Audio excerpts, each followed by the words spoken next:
To understand what I'm about to tell you, you need to do something first. You need to believe in the impossible. Can you do that?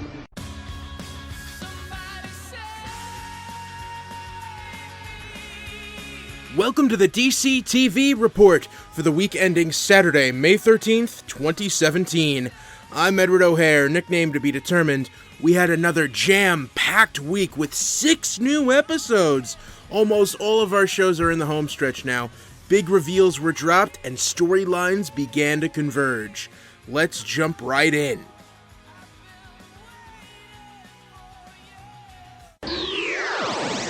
First up, Monday, Gotham. The Court of Owls covered up Uncle Frank's suicide, and Kathryn asked Jim to prove his loyalty. Lee became suspicious of Jim after examining Frank's body. Babs told Ed she learned of a secret group running Gotham, and Ed kidnapped the mayor to try and find out.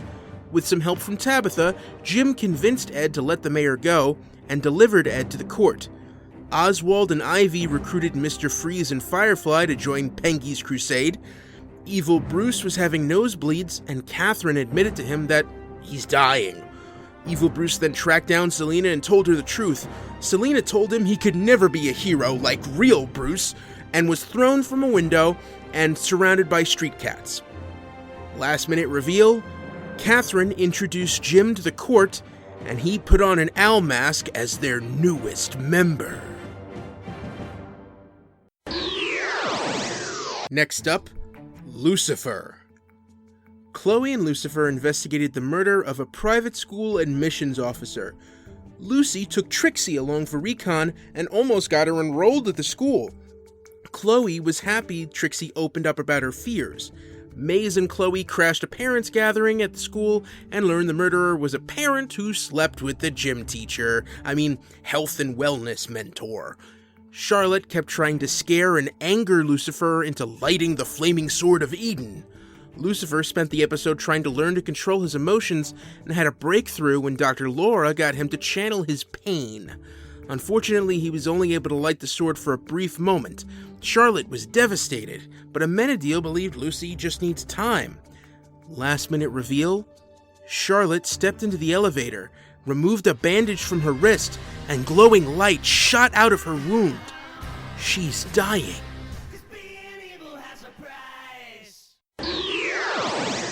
Moving on to Supergirl. James was feeling guilty that the people he saved feared the Guardian. A shift in the atmosphere caused an alien woman's telekinetic powers to go out of control. The woman went into hiding, but James found her son Marcus and bonded with him by talking about losing his dad and dealing with bullies.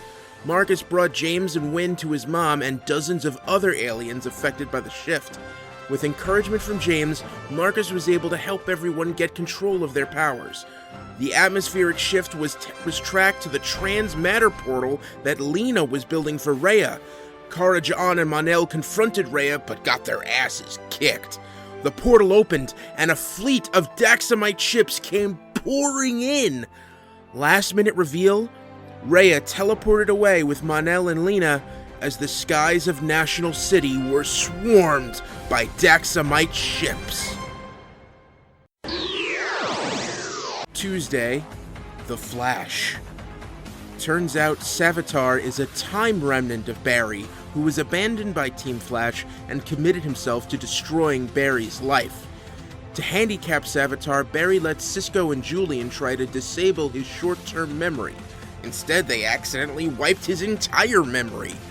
Barry screwed up court testimony, letting Heat Monger get released, but made Iris happy to see him so carefree and unburdened. When Savitar lost his memory too, Caitlin ran over to Star Labs and helped fix Barry's brain. After Iris helped jumpstart his memory, Barry stopped Heat Monger from burning down an office building. The team begged Caitlin to stay, but she preferred the Killer Frost life. Meanwhile, Tracy continued her research, and she and HR fell for each other. Last minute reveal, Tracy finished building the Speed Force bazooka, but the only energy source strong enough to power it is the Dominator's mind control crystal, which is being protected by King Shark. Then we had iZombie. Liv ate the brain of a hot mess who was offed by her neat freak roommate.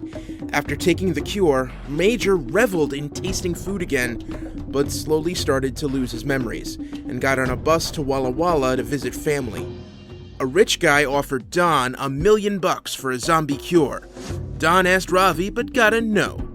Blaine and Peyton started living the happy couple's life, but when Blaine learned that Major took the cure, he admitted that his amnesia only lasted a few days, and he has been lying for months. Ravi's cure works! Major regained his memories the moment he saw his mom. Liv was ecstatic, but Ravi's office was ransacked and the cure was stolen. Last minute reveal, Major had to admit to Liv that he gave away the emergency dose of the cure Ravi had given him.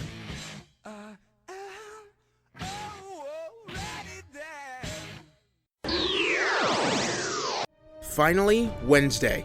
Arrow. 5 years ago, Anatoly and Oliver arrived back on the island and planned Ollie's rescue and return home. Their plans were foiled by Kovar. In the present, a dead body encased in cement was delivered to Oliver's office. DNA and security video proved the body was a councilman that Oliver's father murdered 15 years ago. Thea returned to Star City. She and Oliver tried coming to terms with their father's legacy. Chase hired Derek Sampson to steal ingredients for a bioweapon.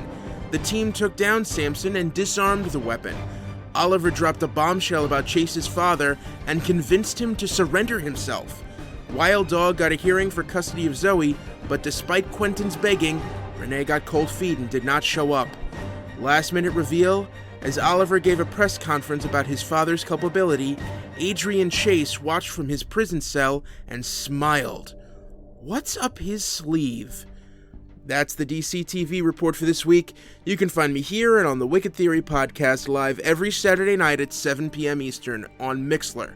Feel free to download us wherever good podcasts are given away for free and visit us at wickedtheory.com. I'm Edward O'Hare, and this has been a Wicked Theory Studios production.